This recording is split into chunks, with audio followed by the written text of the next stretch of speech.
Welcome to Mo's Market Pulse. I'm your host, Sara Mokaram, founder of Mo Digital Solutions, where we help businesses scale and thrive. This is the podcast where we sit down with industry leaders to dive into their businesses, uncover market insights, explore growth strategies, and discuss the challenges they face, plus where they see 2025 heading. Today, I'm thrilled to have Mark Fershteyn, CEO of Recapped, join us. Recapped offers a single collaborative platform that allows access to both the sellers and buyers teams, so all parties stay aligned and are able to close deals faster. So, Mark, thanks for joining me today.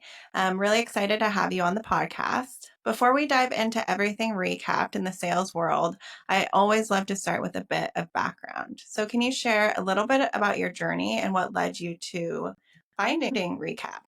Yeah, of course. Thanks for having me. Really excited to talk through everything. I think, the journey is probably not that dissimilar for most founders. I started after college, got into sales, my whole life, for better or for worse. Everyone told me I should be in sales, and I loved tech. Growing up, I was always playing video games and everything that was high tech. And so for me, tech sales just made the most sense. And so started working at a company called Citrix. I started out as a BDR, just booking appointments, rose through management, started taking on more responsibility, and ended up taking over a team out in California where I was tasked with scaling that up. And so, learned a lot over those really kind of like 5 years. Ended up becoming a VP of sales out in San Francisco afterwards, leading a little bit more on the B2C side, as well as kind of company partnerships. So I got to expand a little bit of my skills. But throughout that time, there were a couple problems that I really struggled with, both as a seller and as a sales rep.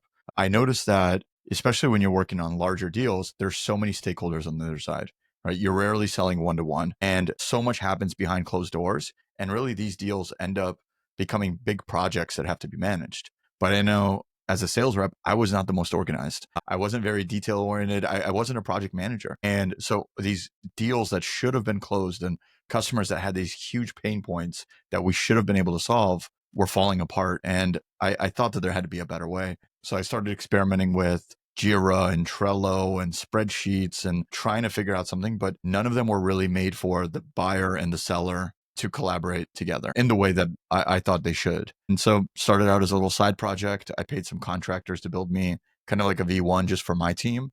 I never thought it'd be a business. And next thing you know, I posted about it on Facebook just for fun. Kind of my friends started asking me to if they can use it and how much it costs per license. And I was like, whoa, slow down.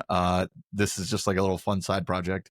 And then I realized the same problem that I had is something that every sales leader and most reps run into on a daily basis as well. Great. And can you just share a little bit more in detail about how the platform works? I know you gave a little bit of information about it, but just for anyone who's not familiar with it, I guess what your sales pitch would be. Yeah, for sure.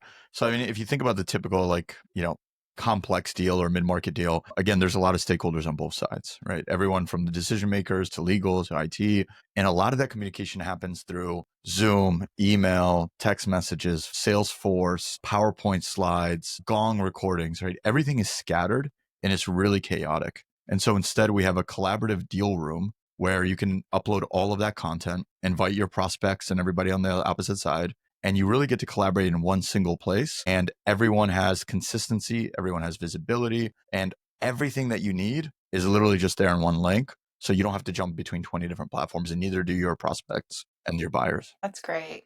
So B2B sales, it's evolving fast and companies are always looking for ways to improve efficiency. So from your perspective, what are some of the biggest trends you're seeing in the sales enablement and deal management space right now? Yeah, I think, we've been I'll give you two. One is something that we've been preaching for a couple of years now, but I think really in the last 6 months, especially, it's really started taking off. And it's, you just mentioned sales enablement, and so many of the tools are out there helping the sales rep.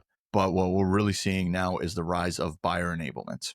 Right? So not only just helping the seller, but what are we doing for the buyer? Because surprise, you can't get a deal done without the buyer. They're kind of required for better or for worse. And so there's this rise in what can we do to reduce the friction? What can we do to make the experience better? That's something that obviously we've been plugged into for a long time. But outside of that, I'd say the really big focus, I think that's gripping probably every industry right now is AI. I think we're going to be in a really exciting and scary time for the next couple of years where we don't know if jobs are going to be eliminated or if jobs are going to be created. Right. It's, I think it could go both ways. That's true. How has the role of sales collaboration changed in your view with the shifts with remote work and just digital first buying? Yeah, it's a great question. Complexity has only gone up in the last 10 years, and especially I'd say in the last 4 or 5. Since everyone's been going remote with COVID, there are now every single year, there are more stakeholders involved in deals. There's more competitors, there's more tools, there's more complexity, and there's less budget. And so all of this chaos, I think, has been creating kind of this perfect storm where it's really difficult to get things done. Right? Hmm. Everyone's remote. Nobody knows what's going on. Nobody has visibility. Things that were easy, just, you walk down the hallway and ask a teammate. Now you have to sit there on Slack and wait for them to get off a Zoom meeting. And Right. it's definitely changed. So, other than, of course, being able to have both the buyer and the seller on your platform, which makes you stand out, how do you differentiate in other ways with your platform from other traditional tools? Yeah. So a really big focus, I think there's three main areas that we try and focus on. One is, most tools are reactive. They tell you, hey, what did we do yesterday, or what's going on in the deal? We try and be proactive, and so using it in the moment when you're in your calls with your clients, right? Pulling it up on your meeting versus having to go to it 20 minutes later. That's one. Two is really making it part of the workflows that reps are actually living in, right? Again, it's great if you have your sales calls in Gong or another recording software, but you need those call recordings 2 minutes before your meeting. So having that in one place, you need your sales process when you're in the meeting. You need the questions to ask in the meeting. And so we try and be, the only tool that's in the moment for reps. That's And then, great. Yeah. yeah, Go ahead. no, no worries. I was just going to say, and then the third one is we really try and because we give visibility on what the buyer is doing. And if sales reps are following the process, leaders have so much more visibility that they just never did before. They're not having to hound reps asking them to update their CRM fields because we do that automatically for them. So, speaking of standing out and just being different in the market, growing a company in such a competitive space obviously takes strategy. So, I'd love to hear about what's been working for you. What have been the most effective marketing or growth strategies for Recap so far?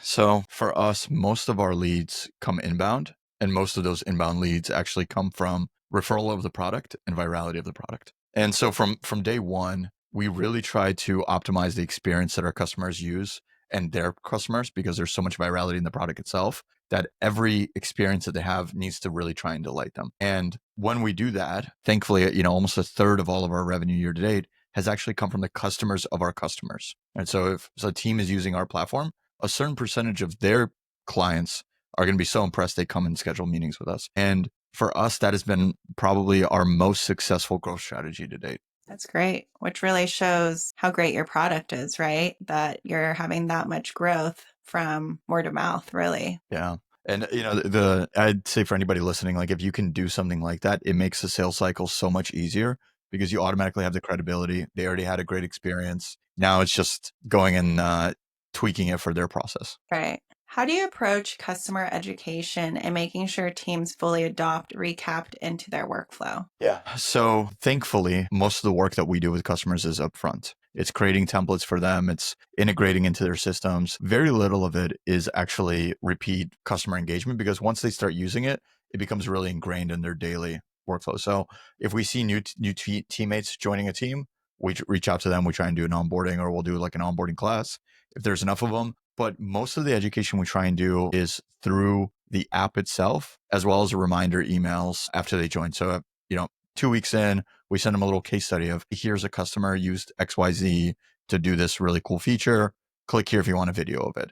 And using kind of these like just in time learning moments, I think is really helpful because they can always refer back to them if they ever need it. So, with growth, obviously comes challenges too. So, I'm sure as a founder yourself, you've gone through hurdles, right? Whether it's product challenges, go to market struggles, or customer education. What's one thing that has really been keeping you up at night? Yeah, I think for us, the biggest challenge that we and the space has in general is because there's so much competition in sales tech, right? Marketing tech is very similar in that, but because there's so much competition, not a lot of customers are problem aware, right? Like we're solving a really, really big problem, but to them, that's just how sales has always been. And so they're not really looking for a solution.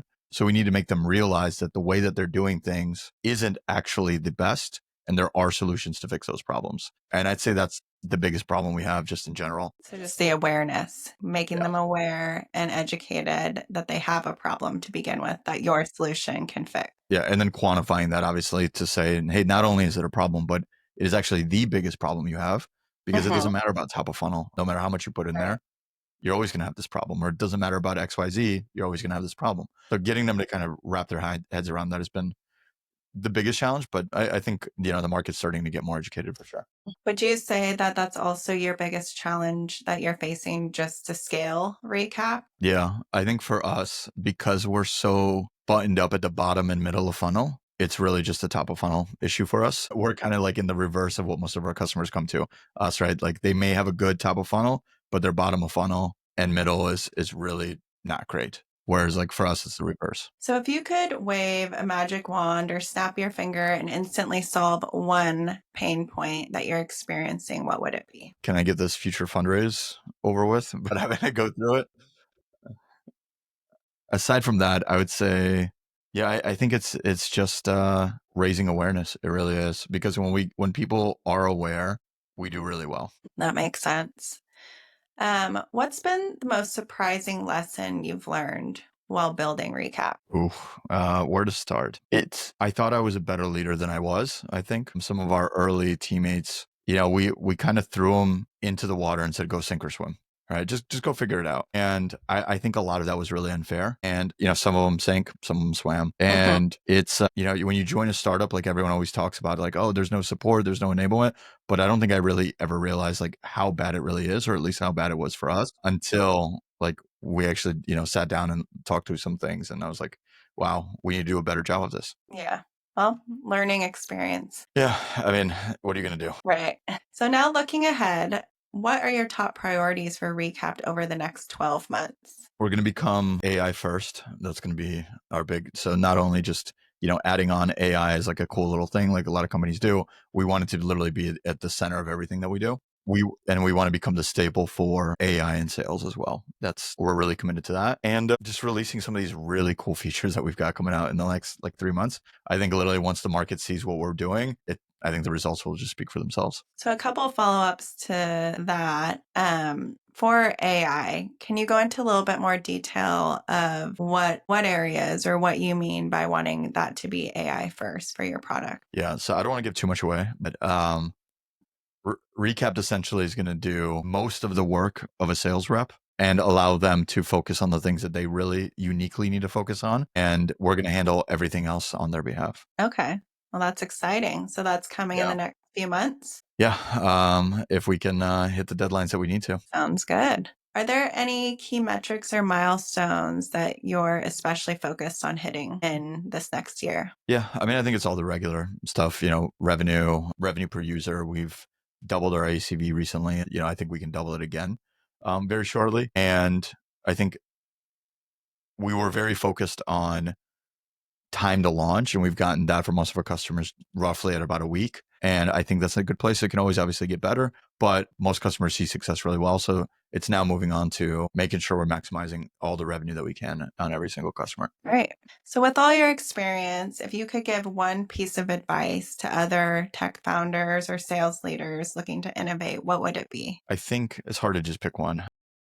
You can give a few. Yeah. I would be, especially in the early days, I would just be very careful of who you hire, because those mistakes can be really painful. If you make the wrong hire, that could be 9 potential months. And in today's competitive environment, 9 months, especially with AI, is like 3 years. So you have to really, really be smart. So make sure you're being as critical as possible about your decisions. And then if you make a mistake, be quick to pivot, right? Don't overcommit to something just because you made that decision, right? Things change. You're always operating off of imperfect data. So just get it done and go from there. Okay. What's something you wish more people in B2B sales understood? I think it's going back to what we talked about earlier, right? It's everything we do is focused inside and internally and about us, and what we sell and what we solve, and no one really gives a shit. Part of my French, like it's all about the buyer. It's all about solving problems for them. It's all about making their life easier. And if you do that and really believe it, then everything else will be a byproduct of that. That's great advice. Yeah. So, Mark, this has been a fantastic conversation, and I really appreciate all your insights you shared today. For those who want to learn more about Recapped or connect with you, where's the best place to find you? And again, thanks for having me. This was great. Recap.com, recap.io. You can just find me as well, Mark Fershteyn, on LinkedIn. I try and post pretty regularly, but just send me a follow, send me a connect, and we can go from there. Perfect. Well, thank you everyone for tuning in to Mo's Market Pulse. If you enjoyed this episode, be sure to subscribe, like, leave us a comment, and join us again to hear more insights from leaders coming up on future episodes.